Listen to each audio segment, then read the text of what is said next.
You're listening to the Whole Hog Sports Podcast. And now, here's your host, Matt Jones. Hey, welcome in. We've got Joe Healy from D1Baseball.com here in studio with us. He's in town for this Arkansas Ole Miss series that begins tonight at Baum-Walker Stadium. It'll be a 6 o'clock first pitch on the SEC Network Plus. I want to tell you our show brought to you by Eggland's Best. When it comes to your game day, you want the best in your lineup. That includes your eggs. Eggland's Best delivers more of the nutrition you need with 6 times more vitamin D and 25% less saturated fat than ordinary eggs. Score now with Eggland's Best. Better taste, better nutrition, better eggs. Visit egglandsbest.com for more information. Also brought to you by Bentonville Glass. They've been serving their community since 1971. They are committed, professional, and versatile. If you're looking for a quality leader in Northwest Arkansas or looking for skilled craftsmanship, look no further than Bentonville Glass for all your glass market needs with the highest quality products. You can come by and see them now at 507 South Main in Bentonville or online at bentonvilleglass.com. Wherever you're joining us, we appreciate you being with us. Maybe it's Apple Podcasts or Spotify, our YouTube channel, Facebook, Twitter. We post our podcasts there as well. Just search Whole Hog Sports. You can find all of our shows like our tennis show with Patrick McEnroe and Matt Brown from a couple of days ago. We really enjoyed doing that. Bubba Carpenter was in studio with me yesterday. We talked about Razorback baseball. And we'll talk a little more Razorback baseball, SEC baseball in general with Joe Healy. He works for D1Baseball.com, runs the SEC Extra side there to their site. Joe, appreciate you being here. Yeah, man. Arkansas Ole Miss, like as someone who's not necessarily in the weeds in Oxford or Fayetteville, what's your take on this series and what might happen this weekend? Yeah, I think the most interesting matchup is Ole Miss pitching staff against an Arkansas offense that's really struggled for consistency this season. You look at Ole Miss's pitching staff, and all of a sudden, over the last, let's call it 4 to 6 weeks, they've really started to come together to be one of, on paper, the best pitching staffs in the SEC when you consider a rotation of Hunter Elliott, Cade Townsend, Taylor Rabe, Walker Hooks in the bullpen has been really good. I think a wild card for this series is Will Libert, a really high-end lefty out of the Ole Miss bullpen. It feels like they're still trying to figure out what his best role is, but he's one of their best arms out of the bullpen. So it's really come together for them, and that's kind of what you want at this time of year, is to feel like you're figuring more things out as time goes on. And that leads me to the Arkansas offense, which is just that it feels like as time has gone on, the answers just haven't come for this unit. And there's individual pieces on this team that have had nice seasons. There's guys that have swung it better in SEC play. There's guys who are maybe on the right track, but we just haven't seen that breakout from this group that we've been looking for all season long. Some news today. Arkansas is not going to have Reese Robinette, at least in the series opener. He's listed as out on the SEC availability report that came out last night. We don't know why. I would assume that Dave Van Horn's going to address this either before or after the game tonight against Ole Miss. But Reese, obviously, batting .252, hadn't been a great season for him. He's got home run, 12 doubles, 20 RBI, typically, lower mid to bottom third of the order is where he's been batting. So we'll see how Arkansas plays this. They've had some games and some times this year where he hasn't been hitting well, and sometimes it's just a matter of matchups where you get a left-hander out of the lineup, try to get a right-hander in. I would assume what we're going to see now with him out is you'll see Carter Rutenbar go to first. Probably Zach Stewart, I would guess, would play in right field, and this would get Kuhio Aloy's bat into the lineup, which I would assume Kuhio would play regardless, with it being a left-hander in Hunter Elliott. But Reese Robinette going to be out for this game tonight. Elliott is a guy that we've seen a lot at Arkansas. Right, we've all seen a ton of him. I was thinking about this yesterday. He started the game 4 years ago. You remember when Kendall Diggs hit the walk-off home run to beat Ole Miss on a Saturday? Like, Elliott started that game. Yeah. And that seems like a long, long time ago. It is. That was in 2022, and, of course, he pitched against Arkansas in Omaha that year. Had a couple of years where he was injured. He's back, pitched against Arkansas last year. Apparently, he could come back for another year if he wanted to. Yeah. It's wild just to think about the eligibility situation. But he didn't have a good game last week against Georgia, the worst game that he's ever had. Yeah, worst game of his career. 8 runs, 9 hits, just 3 2/3 innings. What have you seen from him this year? He's been the same guy. The reality is he's not necessarily, when you think of aces in the SEC, he's not necessarily the stereotype. Like he'll strike some guys out, but he's not going out there striking out 10 or 12 in an outing necessarily with regularity. He'll walk some guys. He's got to have command. Like, he's not a guy that's going to blow anybody away necessarily. So he is prone to having the kind of outing we saw last weekend against Georgia, especially if you're in a situation where you feel like you're getting squeezed a little bit, you have to give in a little bit more. Like, he just doesn't have the stuff to necessarily get away with that. So what I've seen from him is what he's been all along, which he is a warrior out there. Like, he is a guy who's going to compete every single time out, even if he doesn't have his best stuff. But like, you can get to him a little bit. And the key is you've got to make him be in the strike zone, because he does kind of keep it around the edges of the strike zone. He wants you to get yourself out first and foremost. You can't allow him to do that if you want to have success. He's made 3 starts against Arkansas in his career, thrown 17 in the third innings over those 3 starts, 3.12 ERA, a 110 WHIP, 20 strikeouts in those 17 in the third innings. Most importantly, Arkansas's 1-2 in the games that he started. He's been very effective. And even, again, that game that Diggs hit the home run and Arkansas won, Ole Miss was up when Hunter Elliott left the game. Arkansas had a little bit of a comeback to win that. Yeah, I was talking to Mark Etheridge, who you work with yesterday. Yeah. He said that he thinks Cade Townsend, the sky is the limit for this guy, the number 2 starter for Ole Miss. It's a guy I'm most excited to see this weekend out of every individual player. I haven't seen him with my own eyes this season. I've seen him on TV quite a bit, but haven't had a chance to really lock in on one of his starts. And, you know, if he hadn't had that injury where he was out of the rotation for a couple weeks, he's right there alongside Tomas Valinkis at Mississippi State, Dylan Volantis at Texas, Aiden King at Florida, Jake Marciano at Auburn. He's in that mix to be SEC Pitcher of the Year. Now, I don't think he probably ends up there because he just missed a couple of starts, and I think he just missed too many. But in terms of on a rate basis, he's been just as good as all of those guys so far this season. Where does Hunter Dietz fit in the hierarchy of best SEC pitchers? He's certainly getting there. Yeah, I mean, it's amazing. After a couple of rough starts early this season, there was a lot of panic about that, my goodness, the first couple of starts didn't go particularly well. And I remember just kind of saying, as much as I could, hey, let's give this guy some time, right? Like, it's been a long time since he's been asked to do what he's doing right now. Let's give him some time, and he's really answered the bell as of late. He's certainly in that. He's probably in that next tier for me. Just because we haven't seen it over as long a period of time of the season as some of those other guys. But yeah, he's certainly right there with those guys. And I think it's impressive that we've seen some starts from him, including last weekend, where it's like, hey, runs into a little bit of a speed bump early on, but then figures it out as the game goes on and ends up having a nice start. That's to me the mark of a really good starter, is when you get kind of stuck in the mud, can you get yourself out of it? And a lot of guys just can't, but he can. The thing I've been impressed by Dietz is the fact that the last 4 weeks, the way the Auburn series worked out, Auburn held its pitchers. Arkansas went ahead and threw on game 1 Thursday, game 2, right, similar to what they do a Friday through Sunday. But the last 4 weeks, he faced Marciano at Auburn, won the game. Tyler Fay at Alabama, won the game. Joey Volchko at Georgia won the game. Last week, like you said, got off to a pretty poor start on a night where Missouri was pitching the ball really well, and they end up winning the game. I like the way he competes. It seems like he doesn't really back down from competition on the other side. Yeah, that's a good word for it. Is he competes. There on any given day, I think there are SEC starters I like more. If you told me, hey, you've got to go out there and throw a shutout tonight, who are we throwing? Like, I'm not sure I'd necessarily pick him, but I would certainly, if you need a guy to kind of figure it out and just find his way through a start, which sometimes you need, there is value in that, especially when you're in a situation like Arkansas where you don't know what you're going to get later in the weekend, especially on Sunday. You just kind of need to know that you're going to get 100 pitches from your guy to start the weekend, and right now he's that type of guy for them. What's been your take on Arkansas?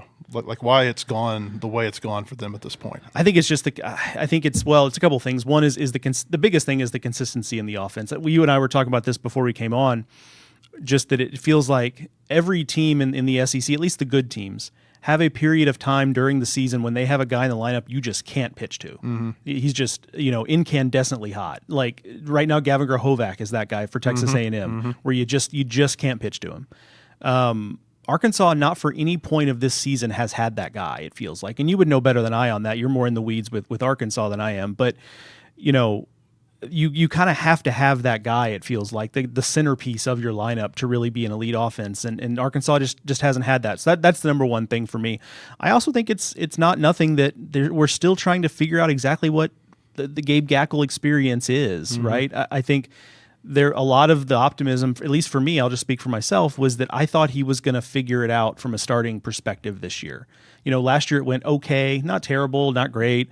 And it was more of the same this year. There was some good in there. There was some bad, but ultimately, just kind of feel like maybe he's just a guy that needs to be in the bullpen.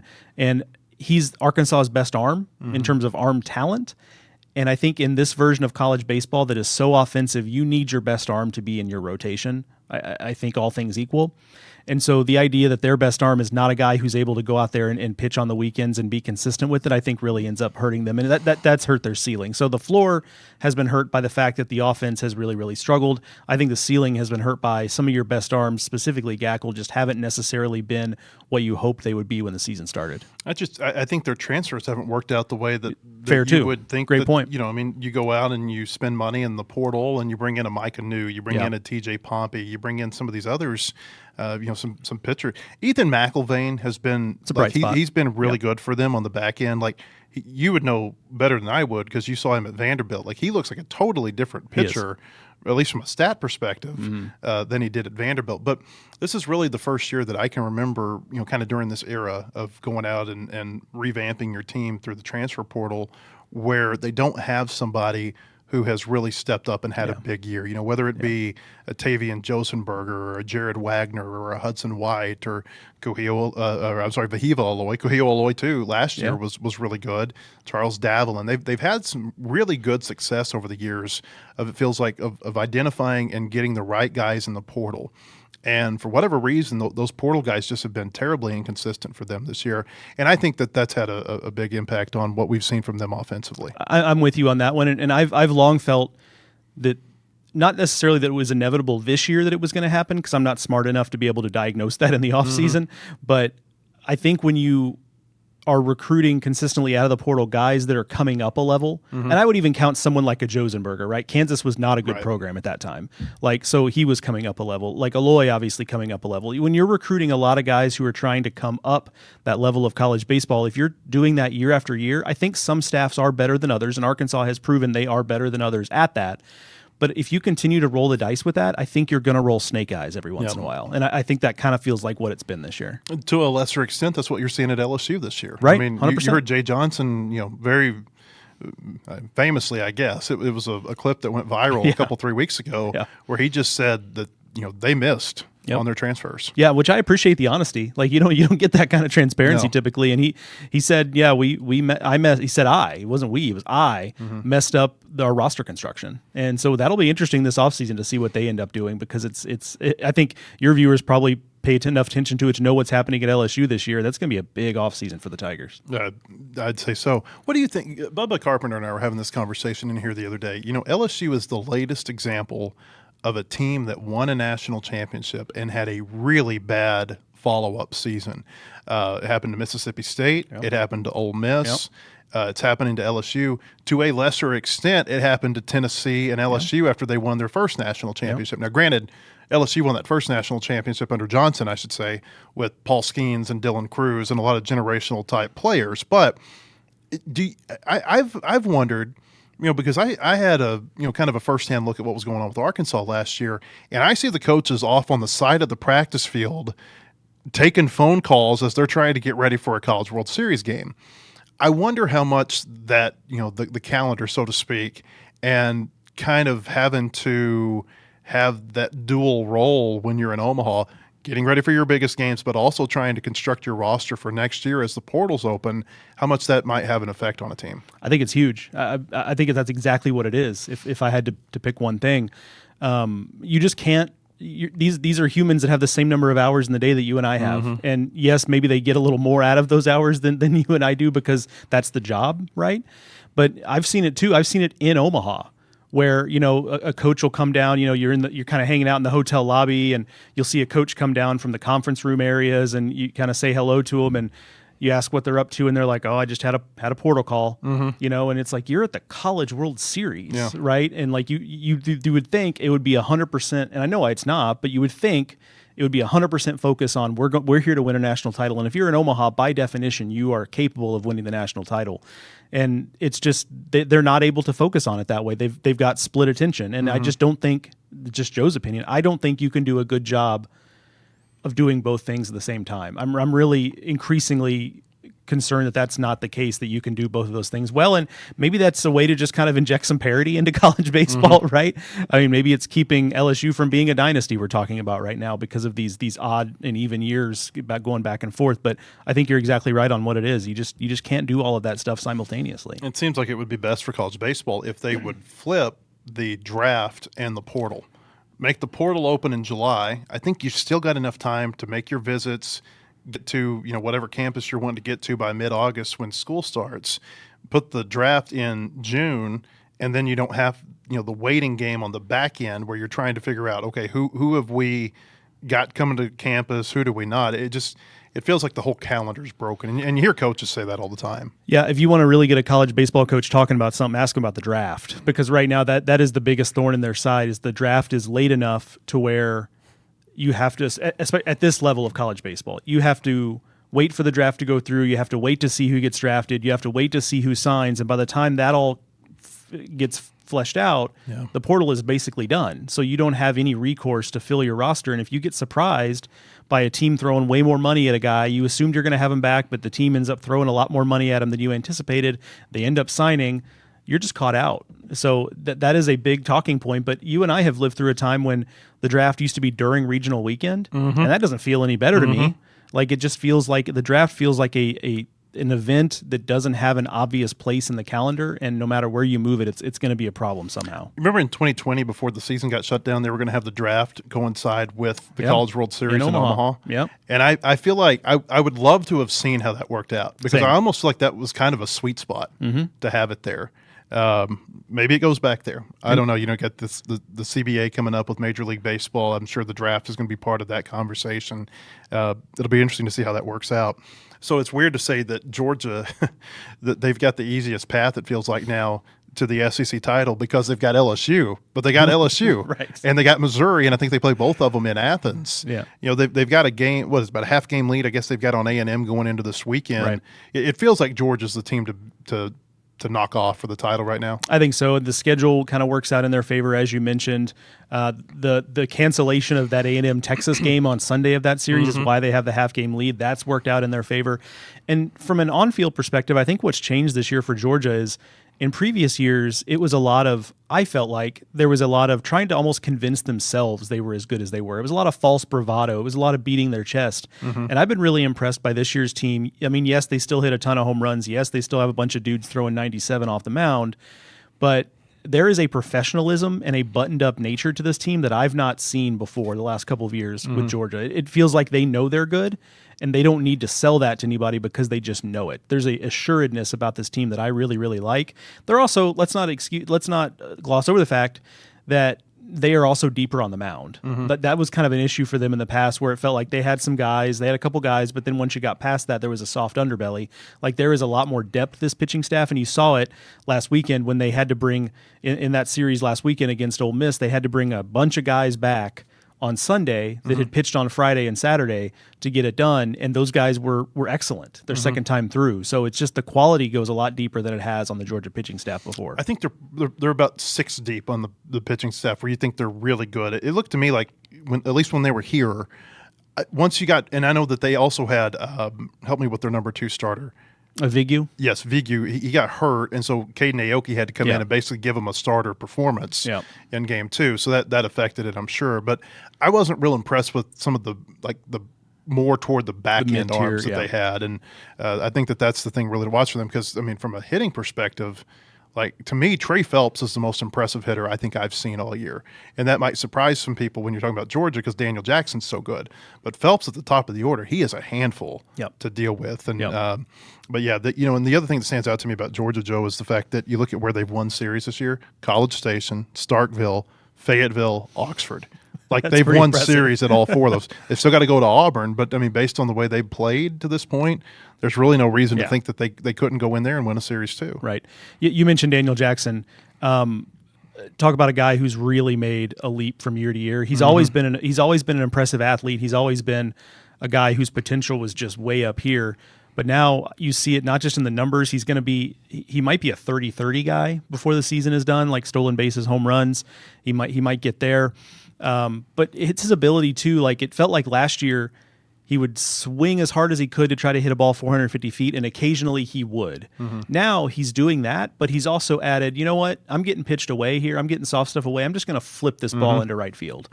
And that was something that was definitely not in his toolbox before that is now. His maturation has been incredibly impressive. He did a lot of that flick into right field here in Fayetteville, and it helped when he had like a 25-mile-an-hour wind behind him that would carry the ball an extra 50 feet. That certainly helped that 3 home run game that he had. Going back to Arkansas for a second, so they come into this weekend. They're 11-10 in the SEC. They're tied with Ole Miss, Oklahoma, and Florida for 6th in the conference. And ironically, OU and Florida are also playing this week. So I think we're getting a little bit of separation there in the middle of the pack. But Arkansas's got OU next week too here in Fayetteville. So they got 6 games against 2 teams that they're really kind of battling for position for here in the standings. How do you think this can go for them?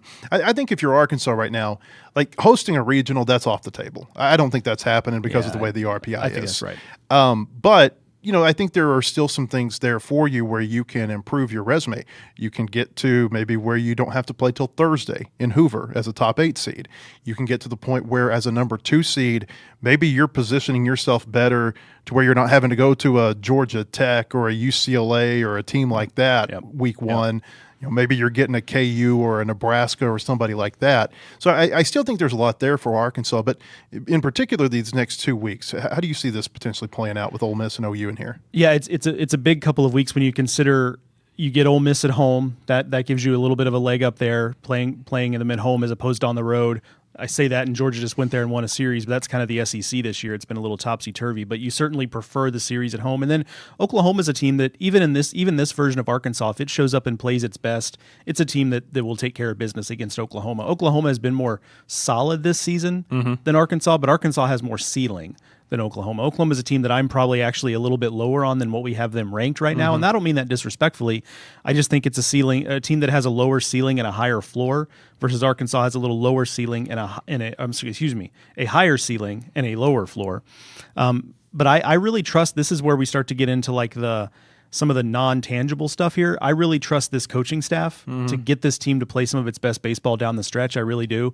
And so I think this is a situation where if you come out of here going 4-2, I think you're disappointed if you come out of here 3-3. I think if you're 4-2 or better over these next 2 weekends, I think you feel really good about that result. Can you imagine being a KU or a Nebraska and you finally get a regional? Oh, just a nightmare. And then you see that Arkansas is the number 2. And it doesn't mean that they can't win their home regional. It just means and I think that probably goes for just about any team. If you see a team that's just got the postseason reputation that Arkansas has, and we know they've got pro potential, and pro type players on this team, I just feel like you're like, oh man, like why? Yep. And your stadium is going to get partially taken over by that fan base. I mean, can you imagine if they play Hoagland Park up in Lawrence? It's like 2,500 seats. Yeah. It'll be they'll hot ticket for sure. KU will have to do that thing where they have to manipulate how they sell tickets to try to get more KU fans in the ballpark. No 72704 zip codes can buy tickets to the KU game. I think that's how that goes. Here, a couple more before we get you out of here, Joe. I asked a few people on our message board if they had questions for you. He said, and somebody wrote in, they said, does it seem like roster limits have spread talent out enough to help mid-majors be more competitive? It's a good question. So I think yes. I think that has helped, but I think there are other factors that are helping it. I don't think it's just roster limits alone. I think the other thing that has happened is that mid-majors are no longer getting caught flat-footed from a transfer and NIL perspective. Now, they don't have the NIL budgets the SEC does. I'm not suggesting that they're throwing all that kind of money around, but they're at least now know going into the offseason, we're going to have to re-recruit our roster. Where there were a couple of years, you go back to 2022, 2023, where it felt like there were mid-majors that just were almost willingly ignorant, like head in the sand about the transfer thing, and then got caught flat-footed. No one's getting caught flat-footed anymore. And I think about, a team that Arkansas fans are familiar with, Missouri State. They've got a guy on their roster now, Caden Bogenpole, who is a top 40, top 50 type of prospect. Like there's in another scenario, there's a very real scenario where he's playing here, right, or somewhere else in the SEC. But Missouri State was very proactive about, and he wants to be at Missouri State. That's part of it too. He likes playing for Joey Hawkins. He does like playing for Joey Hawkins, yeah, and I would too. I like Joey Hawkins a lot. But But but at the same time, Missouri State knows we can't just assume he's coming back here. We've got to make sure he understands he's wanted here, what we're going to do to try to keep him here.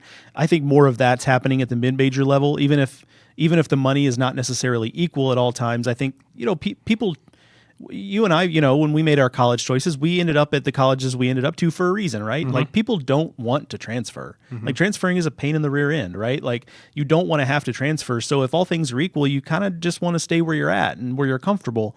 And so these mid-majors, I think, have done a really nice job of at least playing a little bit of defense against the transfers, and I think that has helped as well. How do you think this series goes this weekend, Arkansas and Ole Miss? I just have a hard time picking against Arkansas at home. Like, I think that's where I look at it, is I just really like Arkansas at home in these situations. I also think the time of year helps. We're now in the month of May. I think there is like a little bit of an urgency to it now, and I think this coaching staff is going to have them ready to play. I also feel a little bit like coming off of last weekend with Hunter Elliott on the mound, having the weekend that he had. I think there's maybe a feeling that you can get him right now, and we'll see if that's real or if he comes back and has a bounce back outing. But I think the combination of maybe you can get to Hunter Elliott in this game. It's a time of year when Arkansas tends to play well, and you've got the series at home. That feels like a lot stacked against Ole Miss this weekend. The ballpark's going to play big or play small the next 2 days with the wind blowing out. It'll play bigger on Sunday. It's going to be interesting to see how that plays out, because Ole Miss, they're a team. Ole Miss does like the long ball. When they can hit home runs, they've been really good. Got to miss bats. Joe Healy of D1Baseball. You can read him at D1Baseball.com, the SEC Extra site. He hosts Highway to Hoover podcast, does a lot there. You do a great job, Joe. Appreciate you being here. Appreciate it, Matt. We appreciate you all being with us. We'll be back on Monday with Bubba Carpenter here in studio, looking back at Arkansas and Ole Miss. Hope that you'll join us at our website, wholehogsports.com, throughout the weekend for all of our coverage from Baum-Walker Stadium. See you Monday.